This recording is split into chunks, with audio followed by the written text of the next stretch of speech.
कशा आहात तुम्ही सर्वजण? तर नवीन दिवसाची नवीन सुरुवात तुमचं पुन्हा एकदा मी सर्वांचं स्वागत करते. तुम्हाला आजचा दिवस छान मस्त आनंदाचा आणि भरभराटीचा जाओ हीच ईश्वरी चरणी प्रार्थना करते.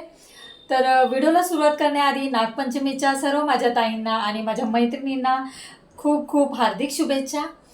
तर नागपंचमी म्हटलं तर खूप सजणं आलं, सवरणं आलं, मुली खूप सजायच्या, छान छान तयार व्हायच्या.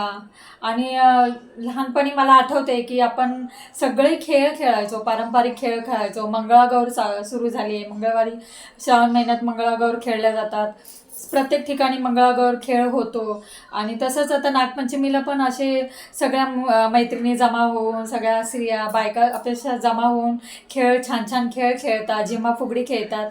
तर खूप छान होते ते दिवस. आताही गावी तसे सगळे सण आपले साजरे होतात, पण ह्या पंचमी म्हटलं की पहिले सगळे क्षण मला आठवतात. आवर्जून मी त्याची आठवण काढते आणि ते सण मी सगळे माझ्या परीने साजरी करण्याचा प्रयत्न करते. तर आज नागपंचमी आहे, तर मी पण मग छान झाली आहे बघा, रेडी झाली आहे. पंचमीचा सण आहे, तर आपण आता नागदेवताची पूजा करणार आहोत. आणि आज नागपंचमीच्या दिवशी सगळ्यांकडे गोड पदार्थ बनला जातो, पुरणपोळी बनवली खास जाते. तर आज मी पुरणपोळी बनवणार आहे, तर ती बनवताना तुमच्याबरोबर पण शेअर करणार आहे. मी माझी पद्धत आहे, काही टिप्स आहे ते तुम्हाला दाखवणार आहे, सांगणार आहे. तर चला आपण व्हिडिओला सुरू करूया. श्रावण महिना आला की सणांची रेलचेल असते. आपल्या हिंदू धर्मासाठी आपला पवित्र महिना म्हणजे श्रावण महिना. श्रावण महिन्यामध्ये सण म्हणजे नागपंचमी असते. घरामध्ये नागपंचमीच्या दिवशी नागांची पूजा केली जाते. पद्धत आहे, तर नागांची पूजा केल्याने, उपासना केल्याने अडचणी दूर होतात, अडथळे दूर होतात, आपल्यावर नागदेवतांची कृपा राहते असे मानले जाते. तर बघा, आज मी पण छान अशी नागदेवतांची पूजा केली आहे. छान त्यांना नागदेवताचा फोटो लावला आहे. जो प्रत्येक वर्षी नागपंचमीला असं मी फोटो वगैरे लावत असते, नागाची मूर्ती आणून पूजा करत असते. त्याचप्रमाणे ह्या वर्षी पण मी छान अशी पूजा केली आहे.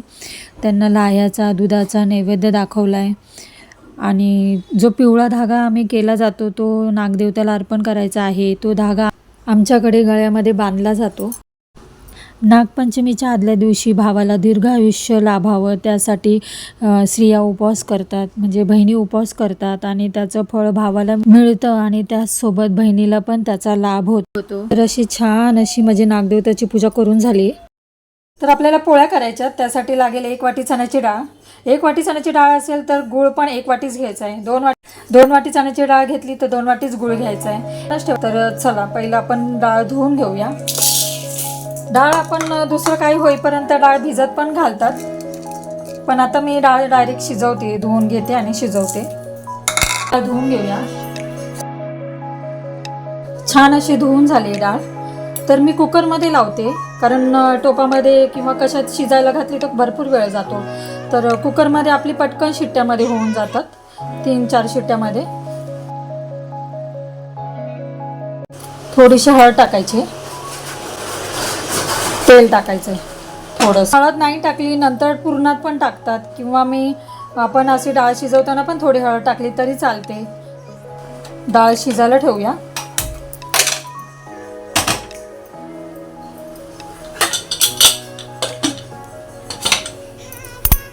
छान अशा 3-4 शिट्ट्या होऊ दे.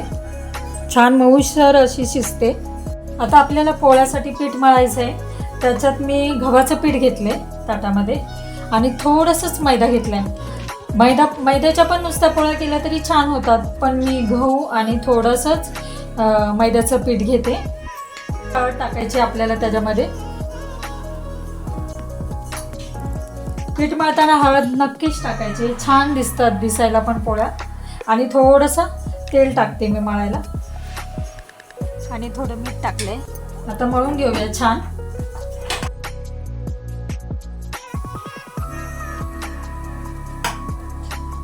छान असं मळून आहे ना ठेवून देणार आहे मी थोडंसं मुरायला पीठ. तर मळून घेते आता मी. तर हे बघा, खूप छान असा जोर देऊन मी आधीच मळले. तर आता आपण हे मुरायला ठेवूया आणि आमटीची तयारी करून घेऊया. तोपर्यंत थोडासा हात लावते तेलाचा.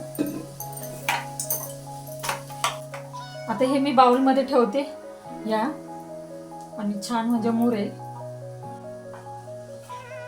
आणि ह्याच्यावर आहे ना थोडंसं तेल टाकायचं जास्त जरा बघा, आणि त्या तेलात असं छान मुरून द्यायचंय. बघा आता आमटी करण्यासाठी मी हे साहित्य घेतले वाटण्यासाठी, ते दाखवते. सुकं खोबरं घेतलं, इथे लसूण घेतलाय, कोथिंबीर घेतली आणि जिरं घेतलंय. हे सर्व वाटायचे, सुक्कं वाटायचं आपल्याला. आणि त्याचबरोबर कांदा, खोबरं, लसूण, आलं लसूण आणि कोथिंबीर घेतले. हे बघा, हे आपलं सुक्कं फडफडीत बघा मस्त वाटून घेतलंय मी.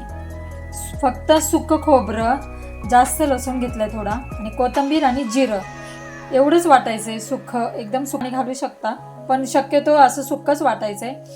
आणि जास्त आमटी असेल, आता माझी जास्त आमटी आहे आज, तर त्याच्यामुळं मी कांदा, खोबरं, आलं लसूण, कोथिंबीर ह्याचं वाटण केलेलं आहे. जे कांदा खोबरं भाजून घेतलेलं हे त्याचं वाटण आहे. हे बघा, ह्याच्यात पहिलं पाणी टाकून घ्यायचं. आपण जेव्हा डाळ शिजवतो ना, तर आपल्याला जेवढी आमटी लागेल ना तेवढं शिजलेल्या डाळीत टाकायचं आहे, आणि आपल्याला थोडंसं हलवायचं आहे.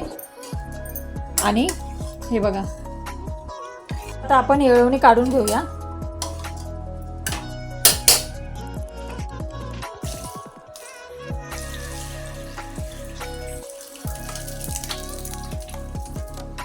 पुरणाची चाळण आहे, त्याच्यावर मी काढून घेतले.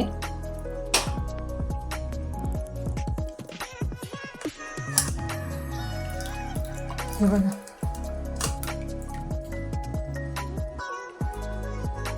हे बघा आपले हे येळवणी काढून झालेली आहे.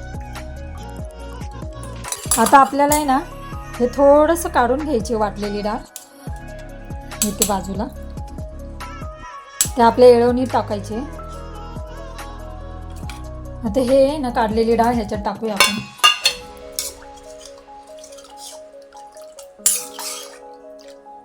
तर पुरण करायला घेऊया आपण. तर आपली येळवणी काढून झाली आहे. आता ही डाळ आहे ना ह्याच्यात टाकूया.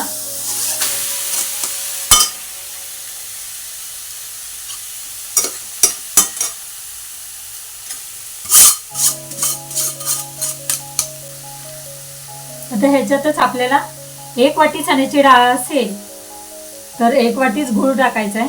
हे बघा,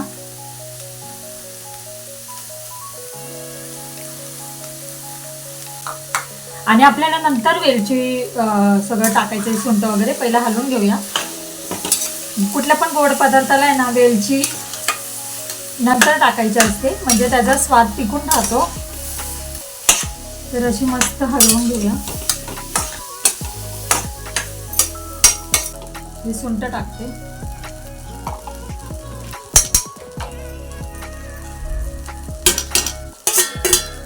जायफळ किसून टाकते मी. थोडीशी वेलची पावडर टाकते मी. हे बघा, अर्धा अधिक तर ह्याच्यातच वाटून झालंय. हे बघा, आपलं पुरण रेडी आहे. तर तो पुरण वाटून झालंय. आता आमटी करायला घेऊया. आई टाकायची, जिरं टाकायचे, कढीपत्ता टाकते,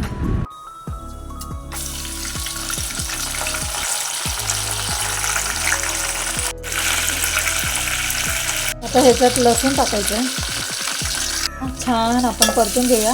राई, जिरं, कढीपत्ता असं छान भाजून झालंय बघा. मसाला टाकायचा आहे, आपला घरगुती मसाला.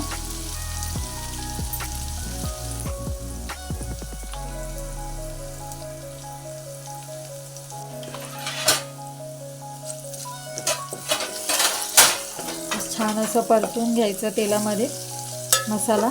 आता वाटलेलं आपल्या सुकं खोबरं हे वाटून घेतलेलं आहे ते टाकूया.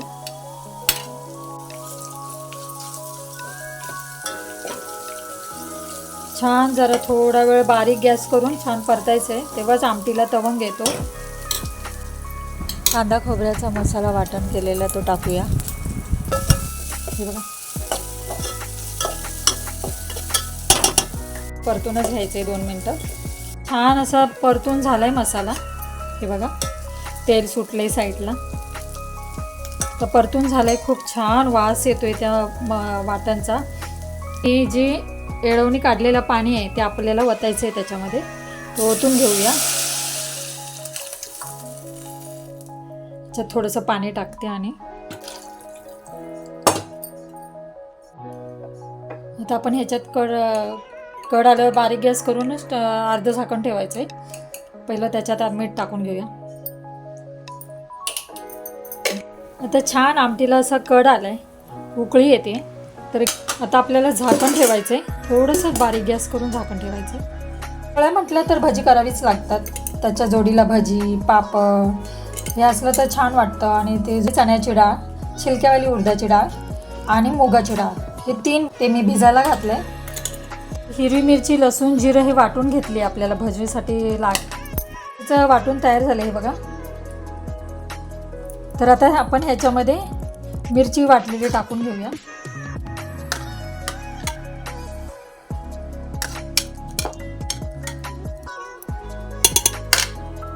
हळद टाकूया,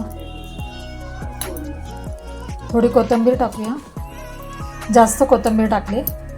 सोडा नाही टाकायचा आहे. डाळीचं आपल्याला भजी बनवायची असेल तर सोडा नाही टाकायचा, मीठ टाकायचं. मिक्स करून घेऊया सर्व.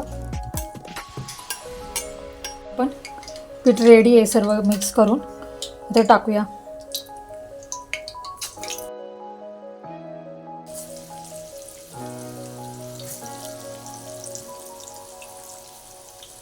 हे बघा, असं मस्त गोल्डन ब्राऊन असं तळायचं आहे. छान लागतात. चण्याची डाळ, मुगाची डाळ, उडदाची डाळ, छिलक्यावाली डाळ टाकली आहे मी. छिलक्यावाली डाळ टाकल्यामुळे टेस्टी लागतात. हे बघा झाले. आता काढून घेऊया आपण. पुरण पण वाटून झालंय. आता भजी फटाफट करून घेते. भजी झालेत आपले आता करून. तर त्याच तेलामध्ये मी कुरवड्या तळते. सर्व तळून घेते.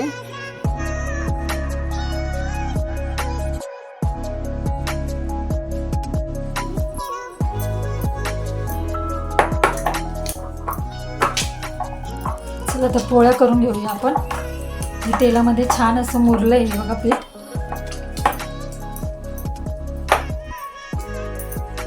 आणि हे ते आपलं पुरण वाटून तयार आहे. पोळ्या करायला सुरुवात करूया.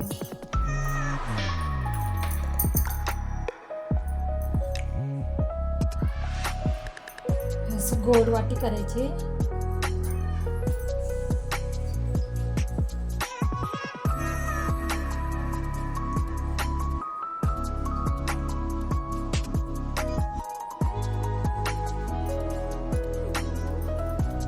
असं करून अशी थंडा करायचा आपल्याला.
तर घरच्या देवाला एक आणि नागदेवताला एक असे 2 नैवेद्य काढलेले आहे. तर आपलं पुरणपोळीचं जेवण तयार आहे.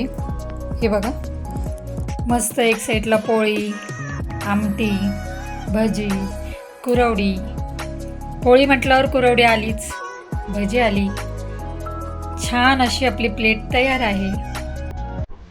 देवाला नैवेद्य दाखवून घेऊया.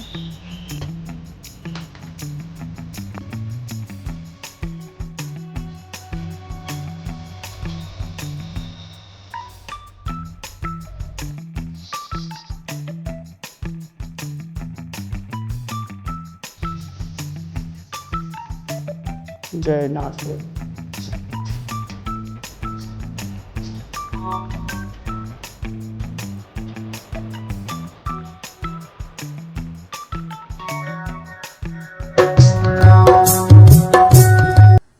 तर सकाळीच माझी सगळी देवपूजा असते. तुम्ही बघितलात मी आपल्या नागदेवताची पण पूजा केली.